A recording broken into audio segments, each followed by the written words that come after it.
Welcome to the 3 Degrees of Freedom podcast, where we explore lifestyle engineering with our expert guests to bring you in alignment with your own 3 degrees of freedom, location, time, and financial independence. All right, everyone, and welcome back to the show. Today, we've got Miss Sara Powell on the Zoom call for the podcast. How are you, Sara? I'm great. I'm excited to be here. Absolutely. Yeah, we're excited to have you on this podcast today because you've got something very different that a lot of our listeners probably need and don't know that they need, and also have a really inspirational story that we want to explore. But for those who don't know you, Sara is the founder of Impactury, a company that offers eco-luxury wellness retreats to women executives seeking more purpose and less stress in their lives. And Sara has an impressive background as a consultant for Accenture and has been a COO for a mission-based organization globally. She has also co-founded a clean water social enterprise in Ethiopia and is a guest lecturer on social entrepreneurship for executive MBAs and undergraduates. Awesome. Sara is now a global citizen and an expert in location freedom, and Sara's high level of self-awareness and self-acceptance gave her the clarity and courage to create freedom in her life in alignment with her values and leading her to where she is today, changing lives and hosting incredible events for the people who need it most, among other things. So Sara, so great to have you on. And let's just go ahead and just jump right in. So can you tell us a little bit more about the journey that you've been on to attain location freedom? I know that of the 3 degrees of freedom, the one that stands out to me the most for you is location freedom. And there's also time and financial. So I want to talk a little bit about your location freedom. Then we can talk about what you do as a business person. How did you get there and what does it look like for you today? First, thank you for that introduction. That was really nice. Yeah, so I think location freedom for me, I think just from being born, I was a very independent kid, always wanting my freedom. I think that was just something that's always been important to me. And my parents really supported me through that. And when I was so I built my career, like you mentioned, as a consultant at Accenture. I was living in Washington, D.C., and I was starting to feel stuck there. And so I decided, I really tried a lot of things to switch careers. And even then I was able to work from home a lot, which back then was totally novel. No one really did that. But in consulting, it was more common. So I think from the beginning of my career, remote work was always a part of my routine, which I think I got spoiled early on. And so that was something I always really liked, was having that flexibility. And then when I was thinking about building my own business, it's like, okay, I don't just want to be able to work from home. I want to be able to work from anywhere. And my first kind of step into doing that was when I decided to leave consulting and move to Spain. So I moved to Madrid, Spain to do my MBA. And that is where I realized, wow, okay, this just opened my eyes to a completely new way of living. And because I had that little seed of remote work before, I was thinking after the MBA, okay, my number one priority is staying in Madrid, Spain. I just loved the culture, the lifestyle. It was a lot slower paced than I was used to in the United States. I just felt like the quality of life was a lot better. And so I was like, okay, I'm going to do everything I can to stay here, because I didn't have a European passport or anything, work authorization, nothing. So I was actually able to find a remote job, which again, this is pre-pandemic. There were a few niche job searching sites on remote jobs, but I got really lucky and was able to find a job where I could do work that I really enjoyed. It was pretty similar to what I was doing at Accenture, and I was fully remote, living in Spain and then receiving a US salary, which for me gave me a lot of freedom, because I was getting, not that I'm fully financially free, but it really did afford me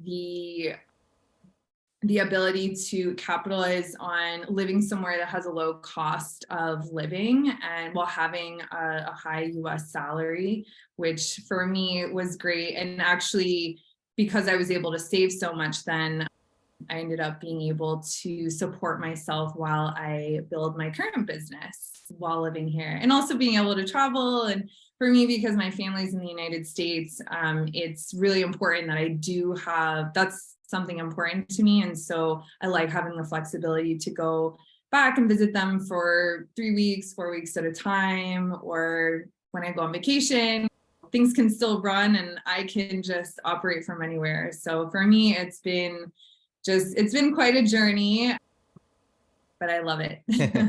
Yeah, that's Looking awesome. back. So yeah, no, totally. And I think a lot of people can relate with your story as well. And maybe they're in the stage where they're stuck themselves.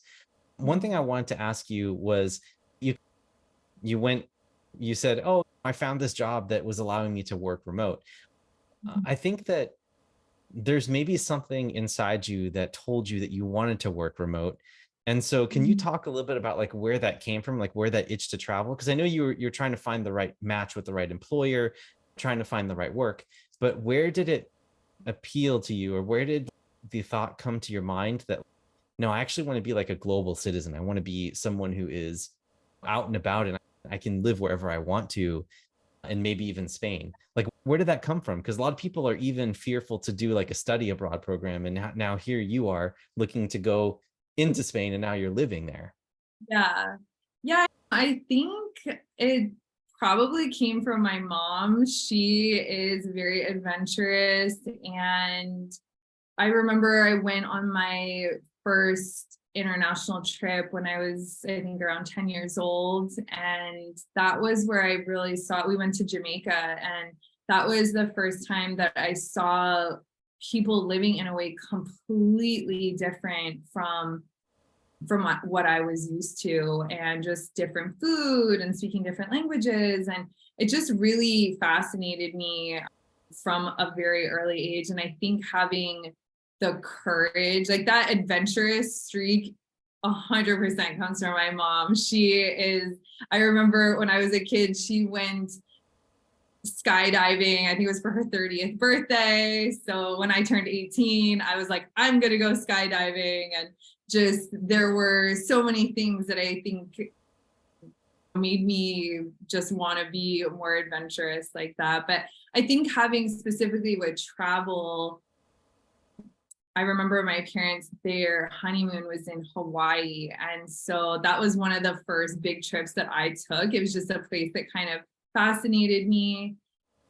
But another thing, just specifically with living abroad, that I think had a pretty big impact on me was my dad's family. He's one of 4 kids, and my grandparents actually moved from the US with all 4 kids to Lebanon, and they lived in Beirut for 4 years. And Oh so man.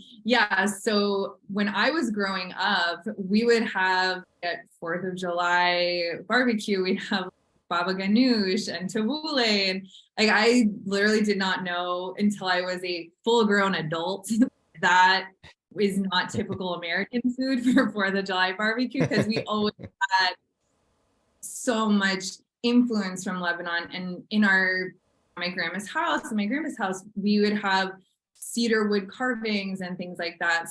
And all of the stories that my dad would share with me, because he was, I think, like 8 to 12 years old when they were living there. And so he would tell me these stories from when he was a little boy. And it was just so interesting, them telling me about just a completely different way of living. And he had a coin collection, because they actually took a boat, like a transatlantic ship took them across this. They weren't flying, and so they flew back. And when they came across, they stopped at all these different countries. And so he still had coins from when he was a little boy from that trip. And I remember there was like lira and like coins that aren't even in use anymore from Europe. And anyway, it was just, that was always so interesting to me and fascinating of, wow, there's just this big Yeah. world out there. So Mm. I think I had it from seeing these influences from my parents, having that adventurous spirit and curiosity. And once I started traveling myself, I was hooked. Yeah, no, that's amazing. And I love that perspective about being curious about other cultures, because in the United States, we're both raised in the United States mostly, I assume. Yeah. And being raised in the US, like all you was the US, but that is Mhm. changing already. And I think it's Yeah. people like us that are pioneering this. And just for the record, I have to say too, I kid you not, the best meal I've had in my entire life, and I've been traveling a lot, right, has been Lebanese food in Mm. Berlin, in Germany. I- Okay. Totally random, like just like a random combination. I don't know how that happened, but I kid you not, it was the most fantastic thing I've ever had. And I'm always craving that. And unfortunately, it was one of those restaurants that didn't survive the pandemic, because I went back in grad school and stuff. And I was looking for it when I went back to Germany, and it wasn't around anymore. But I'll just be honest with you, like, it's fantastic to be treated to that every single 4th of July. I'm totally jealous. But anyway, so let's shift gears a little bit. I want to talk a little bit about the mindset shift that it takes for you to go from being a individual contributor, or basically a contractor in the corporate world, to now like starting to, maybe there was a point in time where you had both your business and your job, and now you're just doing the business, I believe. And so can you talk a little bit about like how your mindset shifted, and just keep in mind that our audience is maybe somewhere in that spectrum, whether they're in the full corporate job looking to start something up, or just want to escape to do what you're doing. Can you Yeah. talk a little bit about like how you made that shift? I feel like it's a never ending journey. Yeah, that's true.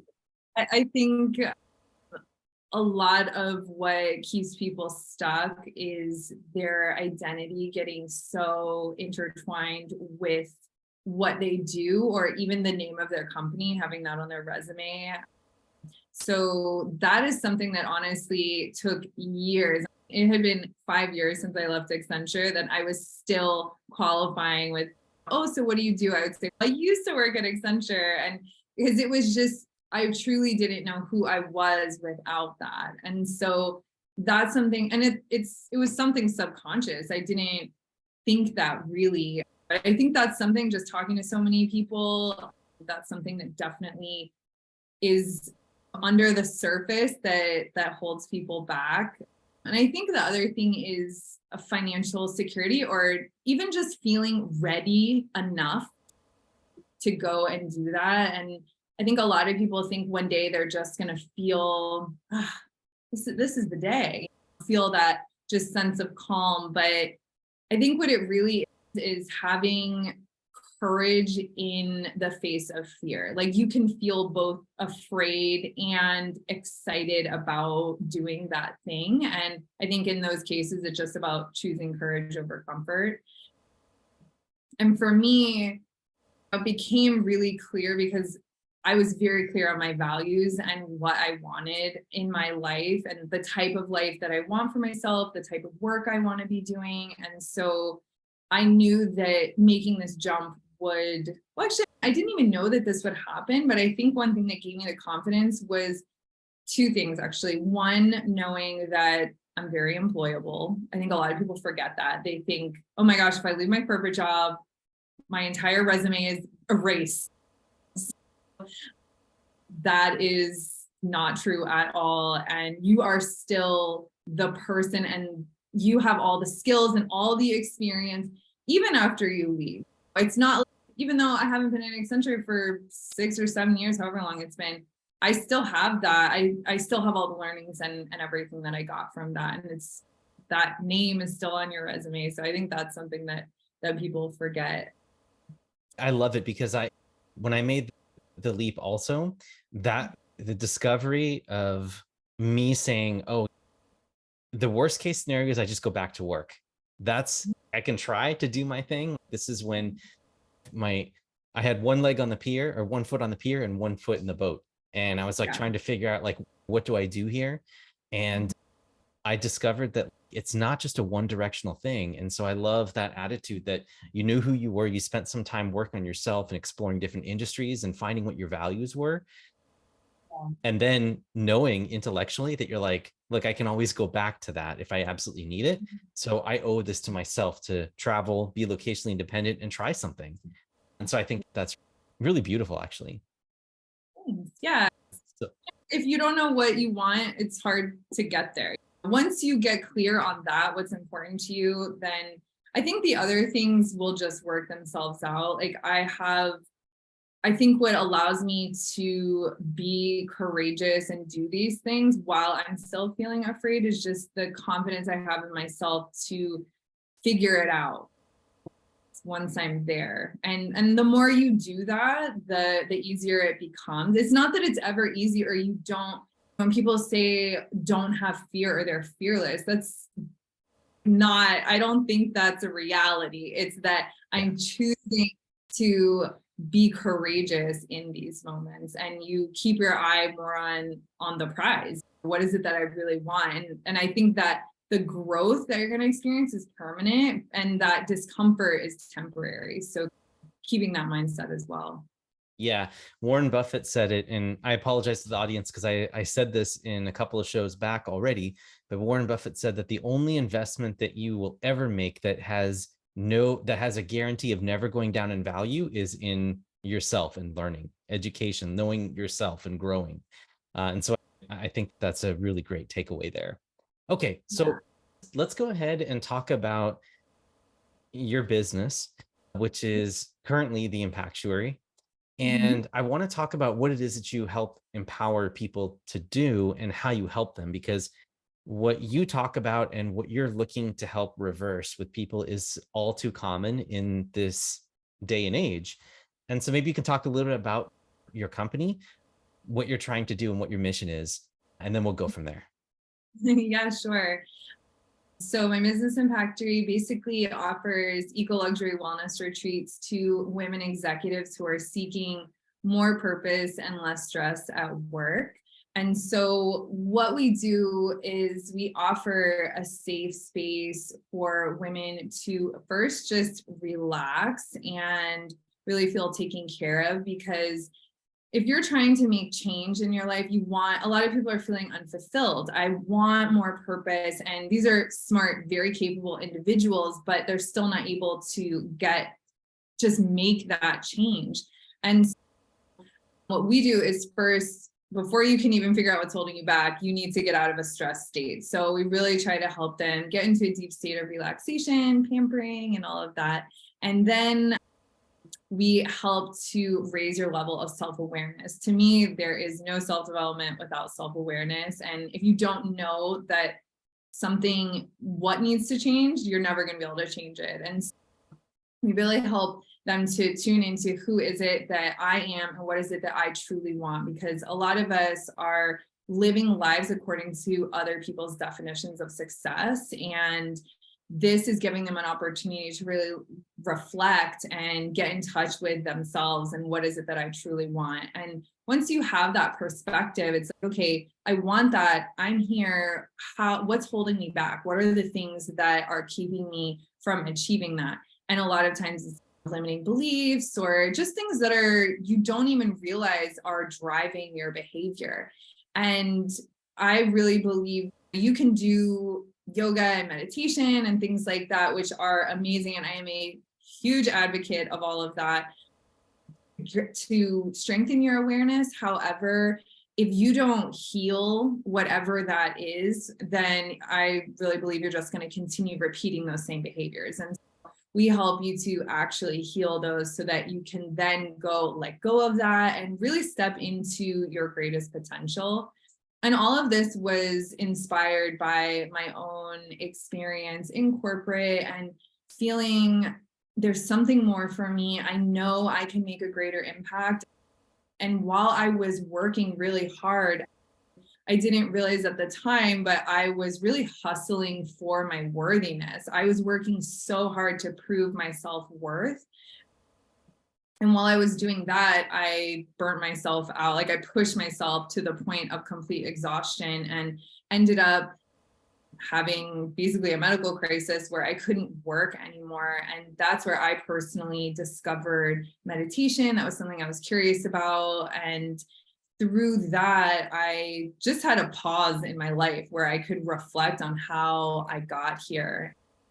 And once I did that, that's where I realized, okay, I'm hustling for my worthiness. My identity was very wrapped up in my corporate job, my title, and even the things that I had. It was all of these things were external to me. And so my journey was pretty like isolating, and I did all this work mainly in silence, and it was a scary, frustrating, very like dark time for me personally. And what I want to do is basically my gift to, I know so many people are going through this, so my gift to women who are going through the same thing is, hey, why don't you do this in support of a group of other women who are also on that journey, have coaches who support you, and again, just really help you to heal. That's something that I think is just not talked about enough. I mean, we're definitely seeing more of a conversation around it, especially as people are waking up to a different way of living, especially with the pandemic. It just really put people in a pressure cooker. There were no boundaries between work and personal life at that point. So yeah, this is just really helping people reconnect with themselves. And now I'm able to live a life of truly, I am at ease, and I am just so much happier, so much more fulfilled. And yeah, so I just want to be able to give that gift to other people. Yeah, this is what everyone does need. And it's really a shame because I know that plenty of women need this, but also men need this. And so maybe you have some plans later on in the future, because I definitely want to be a part of that as well. Men's retreat is coming. That's awesome. Yeah, no, that's great. Because all these women, like a lot of them are married, or maybe some aren't, depends on who you're targeting. And I'm sure that it goes both directions, or these other women know men who have the same issues, right? And I think that what you're doing is a great service that needs to be talked about more. And the other thing I have to say too is that I know my wife and it has been talking about burnout on the medical side as a practicing doctor. And I've been meaning to get you guys connected, but I get, because of travel and everything, like we haven't been able to get that going. But we definitely need to talk with you about that. So we can talk maybe after the show or something, just because I think there's a lot of synergies there, and you guys would really enjoy each other's company. So anyway, I'm making a personal plug here on my podcast, which I guess I'm allowed to do because it's my podcast. But so let's talk about this. I want to try to take away some meaningful nuggets from a lot of these retreats that you've gone through. What's a couple of things, maybe some meditation or some yoga or some things, like some actual tools that people can use in their lives to help increase that awareness, right? To help find the purpose and reduce stress and get that clarity, right? Do you have anything that you recommend people first do, maybe as a prep before going to these retreats, or any advice that you have for people to get started to think about this? Yeah, absolutely. I think if you're feeling that itch that this isn't quite it and I don't really know what's next, I highly recommend meditation. And I know that can feel overwhelming to a lot of people, or just what is this, or it's really difficult to do. So for me, what really helped was using the Calm app. I am a huge advocate. There's Headspace is another popular one. I think just finding what works for you.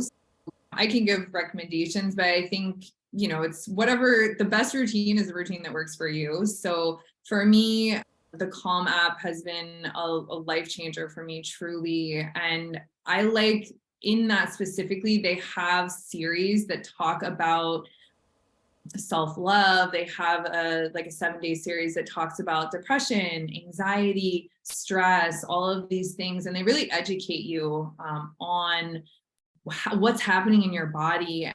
And that really helped me to start to cultivate more of a vocabulary and just understand what was happening inside of me. So I would say meditation is great. And my routine, some days I'll meditate for 15 minutes. Some days I meditate for 3. The point is just do it. Also including it in your morning routine is really helpful just because it's part of an existing routine. So don't try to set some, I'm going to meditate for 30 minutes and become Buddha. Relax, just go and do what's reasonable and sustainable. I think that's the main thing. A couple of books that really helped me to understand myself more. One was Brene Brown, The Gift of Imperfection. That one, she really talks about anxiety and people pleasing in a way that I had never heard before. And I actually didn't even realize that I had so much anxiety, but because my anxiety would manifest in hyperproductivity, I would actually get praised for it. And I was so productive. So what's wrong with that? Yeah, you were getting value from that. Like you're attaching your ego to the praise. And when you weren't getting it, or you weren't feel like you were deserving it, then that's when you started to get stressed out. Yeah. And making that connection there. Love it. Yeah, exactly. So yeah, for me, this book just really, because Brene Brown's style it's very relatable. She's funny. So I'm a huge fan of hers, but that book in particular, just for me was a great stepping stone. And I think someone who's a little bit more advanced on their healing journey. And I think once you have that awareness, it's really about self-acceptance, and that helps you accept others. And for me, Pema Chodron, When Things Fall Apart, that she's a Buddhist nun, and the title of the book I don't think really reflects so much what is actually in the book, but it really, she's also funny and very direct and quite relatable, but it really helps you to accept just facts of life that can be difficult. So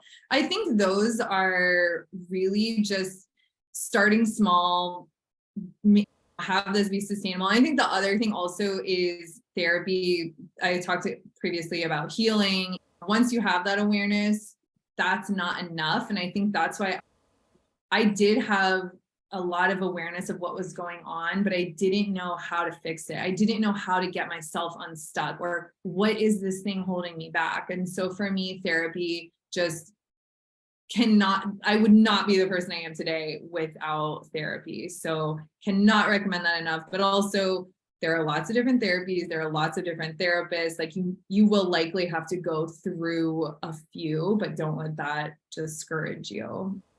So yeah, I think those are my main tips for people who are really just looking for some tools to just help them get unstuck. Yeah, absolutely. So one more shift here before we head into the final segment of the show is you mentioned that meaningful connections is one of your superpowers. I can tell that you're very good at relating with people, just because it feels like I've known you for a very long time, even though it's only been a couple of months, I think, since we were first introduced.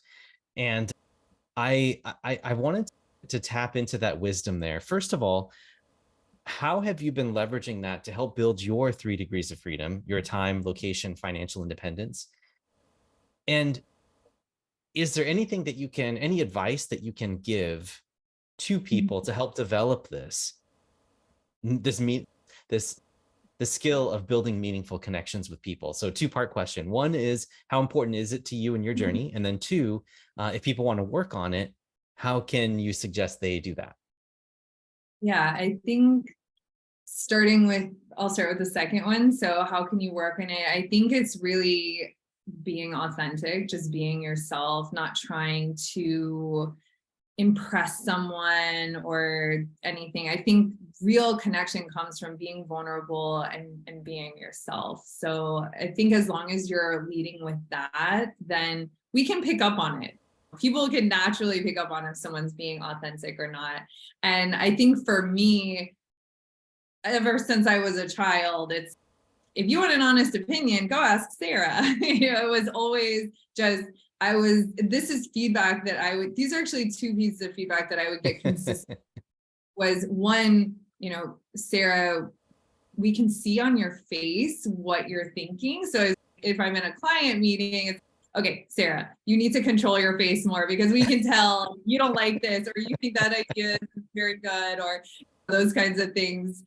Because it's, yeah, whatever I'm feeling is how I'm going to, it's pretty obvious. But I think for me, I've been able to use this to my advantage because I actually didn't realize this was something. When you're really good at something or something comes really naturally, oftentimes it's your most overlooked asset because you're just so used to it. And actually, this was some early feedback I got in my career. I had just gone on a client, maybe, I don't know, it had been maybe 6 weeks or something. And my manager said, wow, you have built a more meaningful connection with the client than in 6 weeks than I've had it was like years that she had been on the client. And it just always stuck with me, but I never fully realized until more recently, actually with building Impactury. So when I went to build these retreats, so the first one was in Nepal and then in Majorca, and I love those two locations, but I did not know a soul when I went to go build this business there.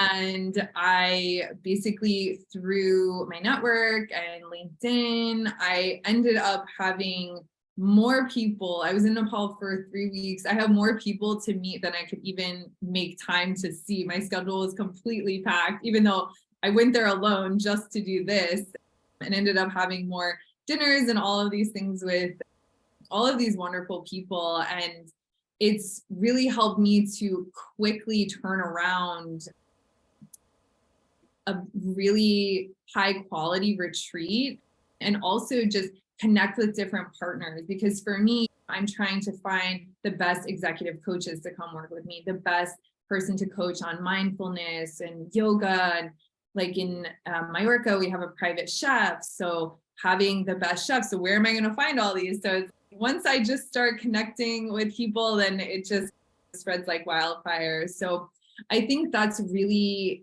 helped me to grow my business and support me.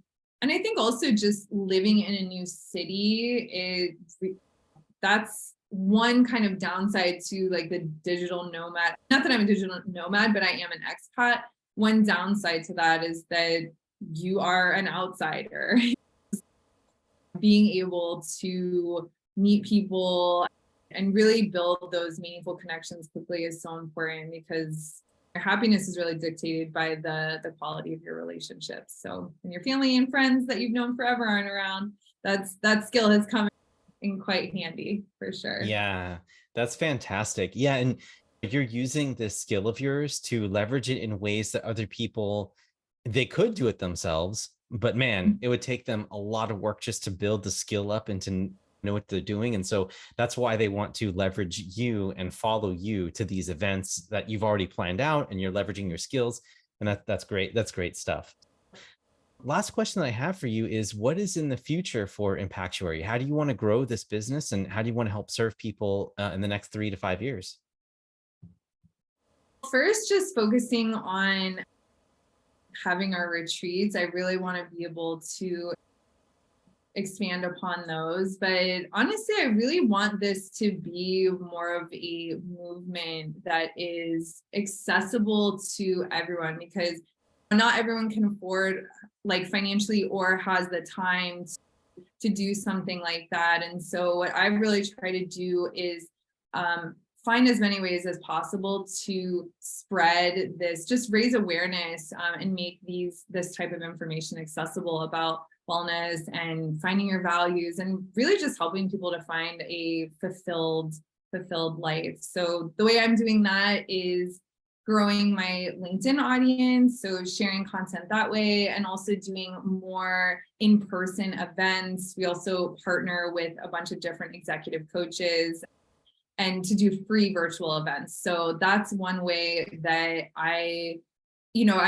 help to give the coaches a platform where they can really share their gifts and shine, and they have so much wisdom. And so these events, because they're so generous, they are actually doing these for free to help people really learn Wow. about themselves and everything. So yeah, I'm just really hoping to expand in that way, and we'll see what happens next. If it's going to, I definitely want to include the men's retreat. So many men are asking for that. So I'll call you up when we launch it. But yeah, There I you just go. really want this to be a truly global movement where people feel in tune with what they want and they have the confidence to go out and really live the life that they want according to their definition of success. Yeah, that's amazing. I think that again, there's so much need of this around the world right now. And I think that you're doing a great service to everyone out there. And there's people out there that don't even know they need it right now. And unfortunately, a lot of people get to this point where they figure out that they need it when the damage has already been done. And now they're trying to heal. But what I would love to see is the awareness go up so that this becomes like a prevention thing, and like you can nip things before they end up growing, right? And that would be a really cool thing. So I really am cheering you on in your vision, and I'll be continuing to follow you on LinkedIn and check in with you every once in a while to see how things are going, because it's a really great thing that you're trying to do, a great service for everyone on this planet. So we have gotten to the end of the interview, but now I want to ask you the rapid round questions, which is the same 6 questions that I ask every one of my guests. And so they're meant to be answered in 30 seconds or less. And so if you're ready, we're going to just rapidly ask them to you if you're up to it. I don't think I'm going to be more ready than I am now. So let's do it. Good answer. All right. Number 1, you may have touched on this already, but number 1, name any resource that was or is essential in your journey to pursue your location freedom.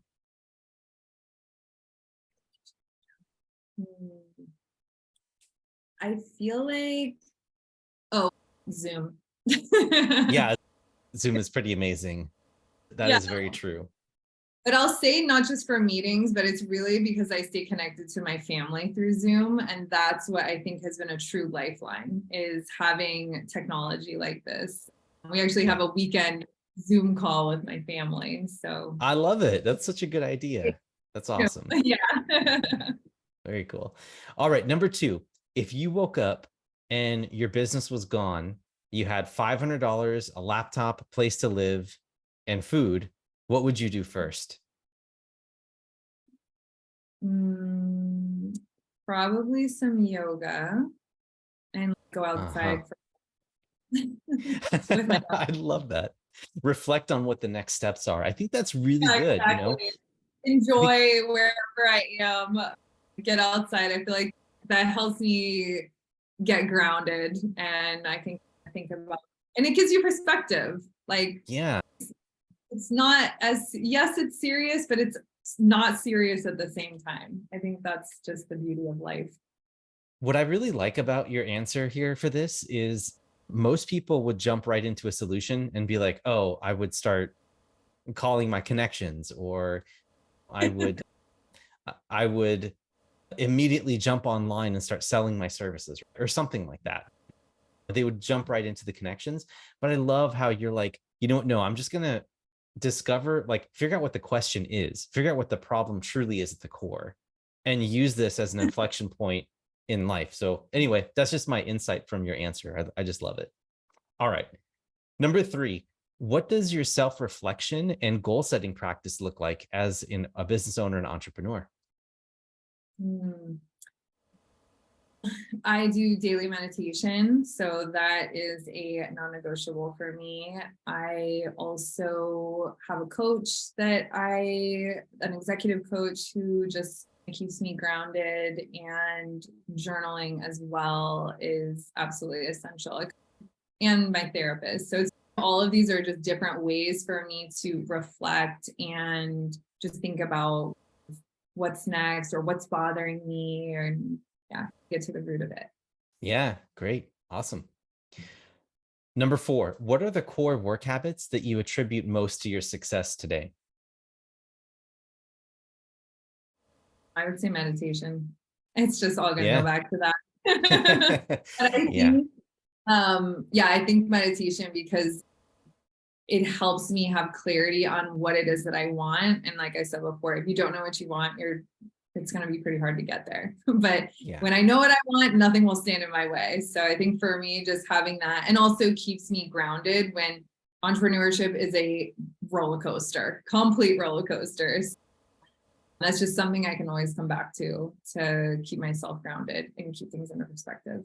Yeah, that's good advice. I've actually taken that advice, and I can attest to the fact that meditation is that powerful.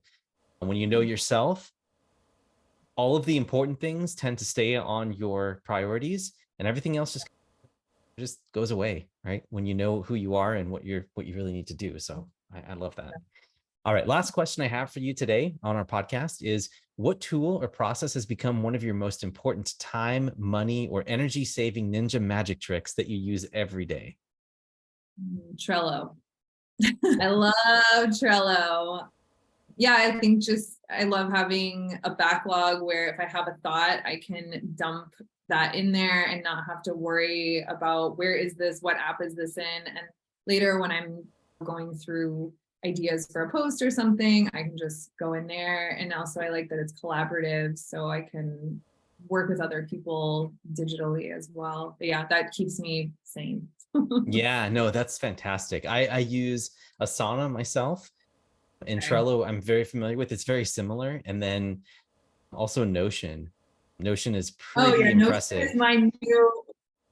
Yeah, I Yeah. just recreated my Trello in Notion, and I'm Yes. so excited about it. I'm Yes. super excited. So I was actually debating, but I feel like I can't fully say Notion yet because it's not tested. I'm gonna go ahead and start sending people your way to be like, ask Sara about Notion. She knows, and then, then that way you'll become an expert in no time. But yeah, no, Yeah. highly recommend those, especially because Notion has these AI assist tools in it too. So if you have like a bullet point or something and you want to turn it into a post or maybe a thought or something, you can literally like highlight the text and have the AI expand or condense or do whatever. It's really cool stuff all inside of Notion. It's much more powerful, and I love how that you can put it into. I can have Yeah. calendar mode, or I can have a Kanban Yep. board. I can combine two databases to have all the information in one, or have them separate. I'm way too excited, and it's highly customized. I love it. I Amazing. love it. So Sara, this has been an amazing conversation, and thank you for your time. But for people who want to know more about you and the Impactuary, how do you recommend they figure out more or reach out to you? Yeah, so they can follow me on LinkedIn. It's just Sara, no H, Powell, or they can go to our website, Impactury. It's impactury.com. Yeah, or you can find us on Instagram also. It's Impactury and then underscore. All right.